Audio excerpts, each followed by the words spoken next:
So all 4 of my regional agencies are going to be very involved now in this SCS, and so are all the cities and counties. So to follow up on the question of participation of stakeholders, you had mentioned government electeds being part of the process. You mentioned businesses and nonprofits, etc. Is there an actual official stakeholder body that you are a member of and thus have a deciding vote in coming to the conclusions about what you're going to be deciding and prioritizing, or are some folks more equal than others? Who has one get on that official stakeholders group and we're still working out how we're going to do that. And how the key thing to point out right at the beginning, though, is that we're not going to be making policy there.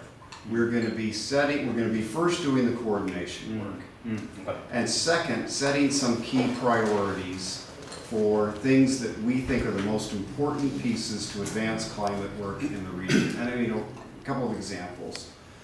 Funding and financing, a big barrier for everybody that's working on this. What could we do together? What could we do with the state? What could we do regionally to fund staff positions, resources, various things that would help take some of these good ideas that are in city plans and in county plans and move them forward. That's probably the biggest barrier.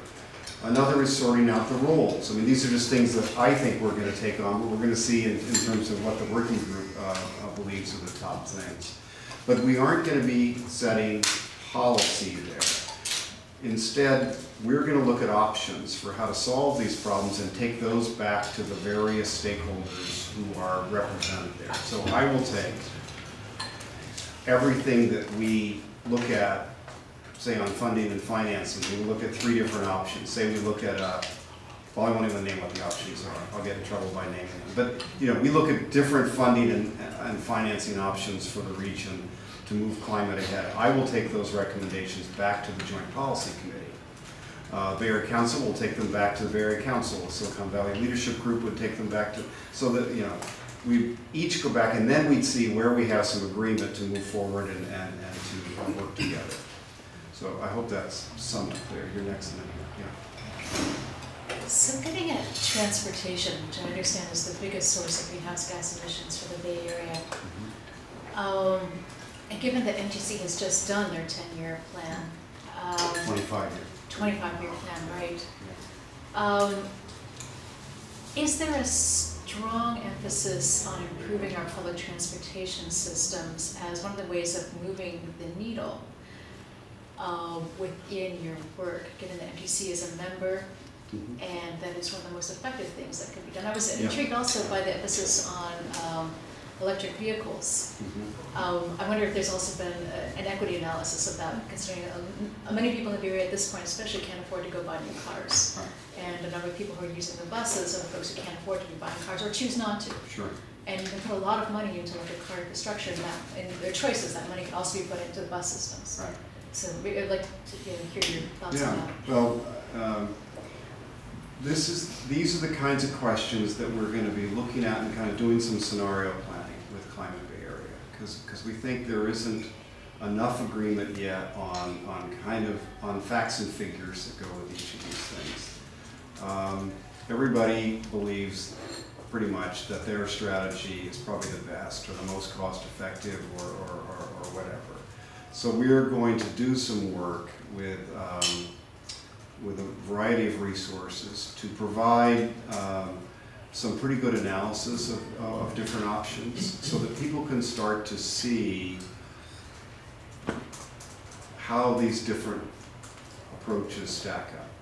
And again, we're not going to be saying this one's better than this, but we're going to be, the first step is just to get some agreement on what the numbers look like. And that's not going to be easy. There are assumptions behind everybody's numbers.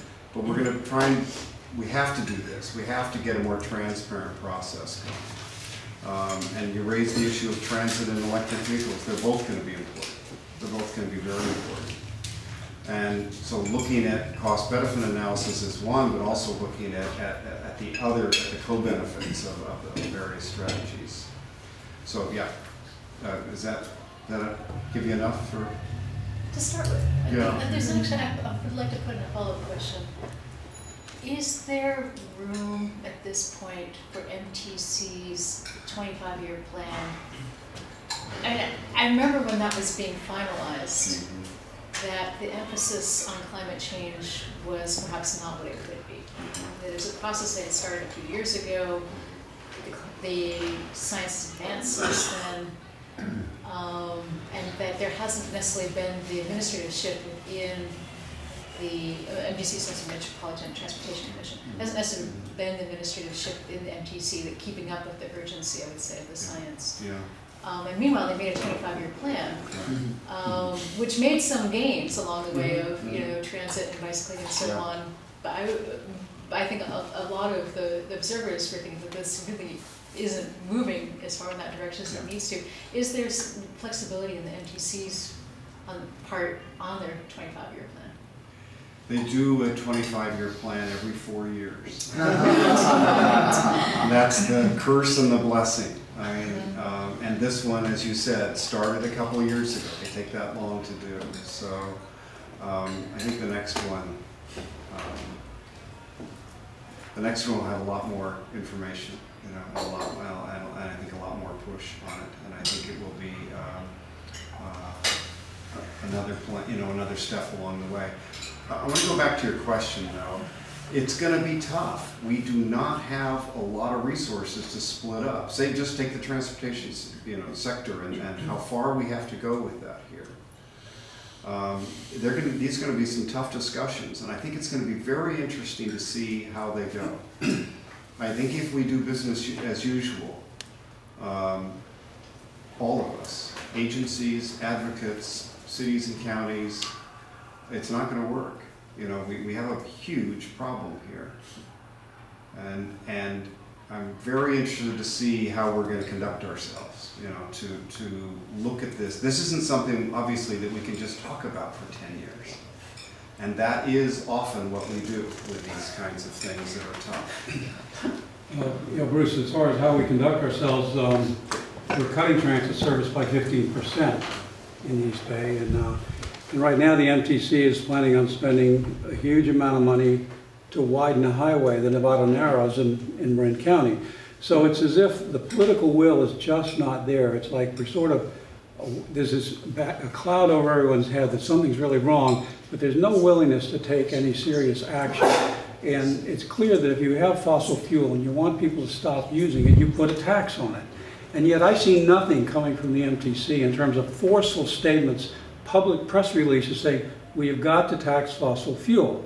And if we don't do that, all these other programs are great visions. I have learned a lot by seeing how we have to rearrange the way we live to reduce our carbon emissions. But what I don't see is any serious discussion of shifting our tax structure so we tax carbon and then use that money to subsidize solar panels, to do all these rearranging of things.